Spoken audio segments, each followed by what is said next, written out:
ये है ईरान, दुनिया की कदीम तरीन सिविलाइजेशंस में से एक। पिछले करीबन 500 सालों से ईरान इन्हीं बॉर्डर्स के साथ दुनिया के नक्शे पर मौजूद है और शायद ही दुनिया की कोई सुपर पावर हो जिससे ईरान का टकराव ना हुआ हो, चाहे वो रोमन्स हो, अरब्स हो, मंगोल हो, तुर्क हो, रशियंस हो या फिर ब्रिटेन हो। हर एक सुपर पावर ने ईरान को फतह करने की कोशिश की है और इसकी एक बड़ी वजह तो ये थी कि ईरान दुनिया के क्रॉस रोड पर है। यही वो एक कंट्री है जो यूरोप, अफ्रीका और एशिया तीनों कॉन्टिनेंट्स को आपस में कनेक्ट करता है। आज का ईरान 7 कंट्रीज के साथ बॉर्डर शेयर करता है। ईस्टर्न साइड पर पाकिस्तान, अफगानिस्तान और तुर्कमानिस्तान के साथ और वेस्टर्न साइड पर इराक, तुर्की, आर्मेनिया और अजरबैजान के साथ। इसके अलावा ईरान को 3 समुद्रों की भी एक्सेस है। इसके नॉर्थ में कैस्पियन सी है और साउथ में पर्शियन गल्फ और गल्फ ऑफ ओमान। ईरान की सदर्न साइड पर ही दुनिया का सबसे इम्पोर्टेंट और खतरनाक पॉइंट भी है जिसे स्ट्रेट ऑफ हॉर्मुज कहते हैं। पूरी दुनिया की 20% ऑयल और गैस की सप्लाई इसी पॉइंट से गुजर कर आती है। स्ट्रेट ऑफ हॉर्मुज के पास ये 7 आइलैंड्स भी 1970 से ईरान के कंट्रोल में है। हालांकि इससे पहले इन पर यूएई का कंट्रोल था। इसी तरह इधर कैस्पियन सी में भी ये आशूरा डे आइलैंड ईरान के कंट्रोल में है। पिछले 40 सालों से ईरान वेस्टर्न वर्ल्ड के लिए एक सरदर्द बना हुआ है। लेकिन आखिर ऐसी क्या वजह है कि इतनी पावरफुल आर्मीज और इकोनॉमीज होने के बावजूद अभी तक कोई भी वेस्टर्न कंट्री ईरान पर अटैक करके उस पर कब्जा नहीं कर सकी। सब कंट्रीज जानते हैं कि ईरान पर डायरेक्ट अटैक करना बहुत ज्यादा बैकफायर कर सकता है। ईरान को अनकॉन्करेबल बनाने में बहुत सी और रीजंस के साथ साथ उसकी ज्योग्राफी का भी बहुत बड़ा रोल है। हम देखेंगे कि ईरान की हिस्ट्री, उसकी ज्योग्राफी और उसकी प्रॉक्सी वॉर्स ने उसे इतना पावरफुल कैसे बना दिया है।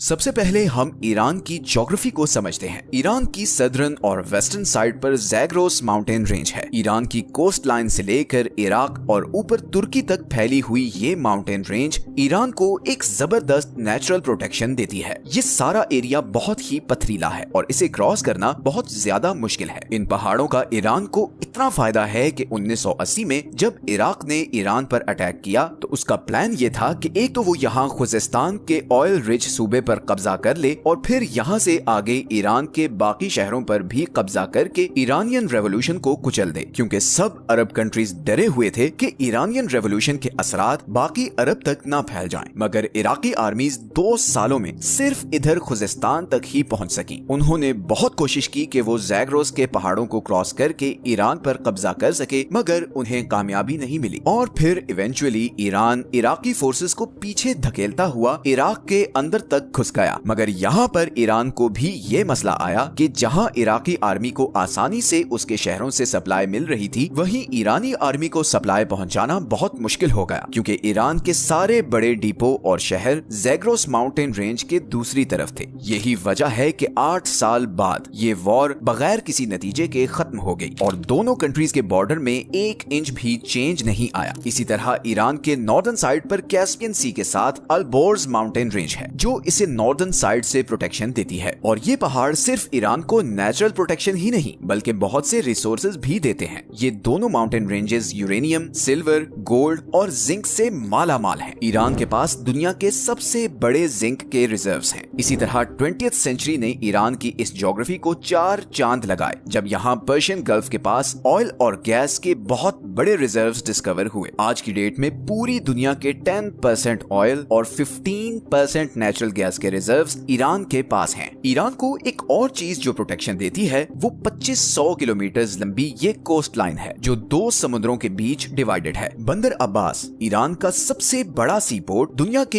एक बहुत बड़े choke point strait of Hormuz से सिर्फ 70 किलोमीटर दूर है और यही पॉइंट आज ईरान का सबसे बड़ा जियोपॉलिटिकल लेवरेज भी है। अगर ईरान अपनी नेवी के जरिए ये पॉइंट ब्लॉक कर दे तो पूरी दुनिया की इकोनॉमी कोलैप्स कर जाएगी, क्योंकि दुनिया की 15% एनर्जी सप्लाई यहाँ से गुजर कर एशिया और यूरोप को जाती है। अब अगर फर्ज करें कि कोई ये कोस्ट लाइन और ये 2 माउंटेन रेंजेस क्रॉस करके ईरान के अंदर आ भी जाए तो यहाँ पर दूसरा सबसे बड़ा बैरियर ये दश्ते लूत और कविर रेगिस्तान है। लूत डेजर्ट को the hottest place on earth कहते हैं, क्योंकि 2005 में यहाँ पर 70 डिग्री टेम्परेचर रिकॉर्ड किया गया था। इस टफ और एबनॉर्मल ज्योग्राफी की वजह से ही ईरान को कॉन्कर करना ऑलमोस्ट इम्पॉसिबल रहा है। लेकिन आज की डेट में जो दूसरी चीज ईरान को इतना पावरफुल बनाती है वो है उसकी जियोपॉलिटिकल स्ट्रेटजी। सबसे पहले अगर हम ईरान के डेमोग्राफिक्स को देखें तो इसकी पॉपुलेशन तकरीबन 9 करोड़ है, जिसमें 95% शिया मुस्लिम हैं। ईरान में 62% लोग पर्शियन हैं, 16% आज़ेरी, 10% कुर्द और बाकी 12% बलोच, लूर, अरब और तुर्किक हैं। अब 1979 की शिया रेवोल्यूशन से पहले ईरान एक लिबरल कंट्री था और इस खित्ते में अमेरिका का एक बहुत स्ट्रॉन्ग एलाय भी था। इवन उस जमाने में अमेरिका ईरान को मिलिट्री जेट्स तक सप्लाई किया करता था। लेकिन फिर इमाम खोमेनी के आने के बाद यहाँ के सारे डायनामिक्स चेंज हो गए। आपको ये जानकर हैरत होगी कि 1979 से पहले ईरान और इसराइल के आपस में बहुत अच्छे रिलेशंस थे। इनफैक्ट ईरान 1948 में इसराइल को एक्सेप्ट करने वाला दूसरा सबसे बड़ा मुस्लिम मेजॉरिटी कंट्री था। लेकिन इमाम खोमेनी ने आते ही पैलेस्टीनियंस की सपोर्ट में आवाज उठाई और ऐलान किया कि अब से इसराइल ईरान का नंबर 1 एनिमी है। तेहरान ने इसराइल के साथ सारे डिप्लोमेटिक टाइज खत्म कर दिए। इसराइल जाने वाली सारी फ्लाइट्स कैंसिल कर दी गईं और तेहरान में मौजूद इसराइली एम्बेसी को पैलेस्टीनियन एम्बेसी में कन्वर्ट कर दिया गया। इसका सबसे पहला नतीजा तो ये हुआ कि इसराइल के साथ साथ ईरान के अमेरिका के साथ भी ताल्लुकात खराब होना शुरू हो गए। लेकिन ताल्लुकात की ये खराबी सिर्फ इसराइल और अमेरिका तक ही नहीं रही, बल्कि ईरान के गिर्द मौजूद सारी अरब स्टेट्स भी शिया रेवोल्यूशन के बाद अलर्ट हो चुकी थी। वो सब इस बात से खौफजदा थे कि कहीं ईरान की आइडियोलॉजी इधर अरब स्टेट्स तक ना पहुंच जाए और इसके नतीजे में उनकी किंगडम्स को अच्छा खासा नुकसान पहुंच सकता है। बिकॉज इन सब अरब स्टेट्स में बादशाहत थी। 1980 में इन्हीं सब अरब स्टेट्स ने मिलकर सद्दाम हुसैन को ईरान पर अटैक करने के लिए बैक किया था। यहीं पर ईरान को भी समझ आ गई कि अगर उसने सरवाइव करना है तो उसे अपनी आइडियोलॉजी को बाहर दूसरे कंट्रीज तक पहुंचाना होगा, क्योंकि उसके और उसके सबसे बड़े दुश्मन इसराइल के बीच ये सारे अरब कंट्रीज हैं जो उसके सख्त खिलाफ हैं। इसीलिए उसे कुछ ऐसा करना होगा कि इसराइल से दूर होने के बावजूद वो उसको थ्रेट कर सके। और यहीं पर ईरान ने ऐसे सारे ग्रुप्स को सपोर्ट करना शुरू किया जो एंटी इसराइल या एंटी ज़ायनिस्ट्स थे, जैसे कि पैलेस्टाइन में हमास, लेबनान में हिजबुल्लाह, सीरिया में फातिमियून ब्रिगेड, इराक में अल बदर और यमन में हौसी। इस सारे नेटवर्क को द एक्सिस ऑफ रेजिस्टेंस कहा जाता है और इसी नेटवर्क के जरिए ईरान, इसराइल और इवन अरब कंट्रीज पर भी प्रेशर रखता है कि वो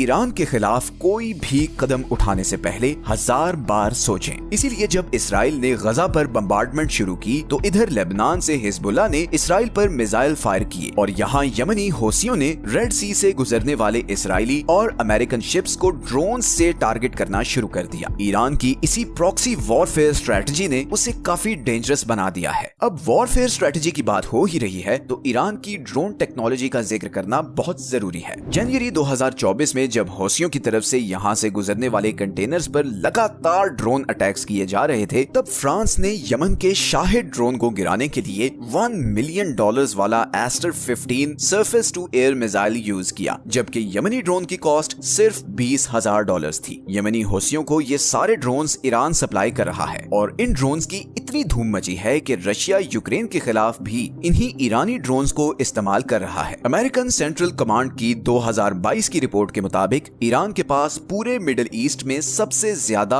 और मॉडर्न बैलिस्टिक मिसाइल हैं। ईरान के सारे मिसाइल्स 2000 किलोमीटर तक अपने टारगेट को हिट कर सकते हैं। तो इन अ नटशेल अगर हम ईरान की ज्योग्राफी, उसकी प्रॉक्सी स्ट्रेटजी और ड्रोन टेक्नोलॉजी को देखें तो इसके बावजूद कि ईरान पर वेस्टर्न दुनिया की सैंक्शंस हैं और उसकी इकोनॉमी ऑफिशियल ग्राउंड्स पर बहुत छोटी है, ईरान एक ऐसे कंट्री के तौर पर सामने आता है जिसके पोटेंशियल के बारे में बहुत सी अनसर्टेनिटीज हैं, चाहे वो उसका न्यूक्लियर प्रोग्राम हो, प्रॉक्सी नेटवर्क्स की फंडिंग हो या मिसाइल टेक्नोलॉजी। ईरान के बारे में बहुत से ग्रे एरियाज हैं जिनकी वजह से वेस्टर्न कंट्रीज उस पर डायरेक्ट अटैक करने से कतराते हैं। अगर हम सिर्फ यही एक पॉइंट को देखें कि दुनिया के 2 choke points strait of Hormuz और बाब अल मंदेब ईरान की टारगेट रेंज में हैं, तो यही चीज उसे बहुत पावरफुल लेवरेज दे देती है। और अब तो रशिया और चाइना भी अनऑफिशियली ईरान को बैक कर रहे हैं। अभी हाल ही में जब हमास के लीडर इस्माइल हुनिये को ईरान में असैसिनेट किया गया तो बहुत सी ऐसी अनकंफर्म रिपोर्ट्स भी सामने आई कि रशियन इंटेलिजेंस और मिलिट्री जनरल्स ईरानी ऑफिशियल से मिले हैं और उन्हें यकीन दिलाया है कि अगर वो इसराइल के खिलाफ रिटेलिएट करते हैं तो वो ईरान का भरपूर साथ देंगे। फिलहाल तो इस्माइल हुनिये के कत्ल के बाद ईरान की इंटरनल सिक्योरिटी पर बहुत से सवालात उठ रहे हैं और बाज़ाहिर बज़ाहिर ऐसा लग रहा है जैसे इंटरनली कुछ गड़बड़ भी है। ईरान इस पर कब और कैसे रिटेलिएट करेगा और क्या ईरान इसराइल और अमेरिका का जवाबी वार सहने की सलाहियत रखता है, ये तो आने वाला वक्त ही बताएगा। ये हैं वो सारे सोर्सेज जहां से हमने इस वीडियो के लिए कंसल्ट किया है। मिलते हैं नेक्स्ट वीडियो में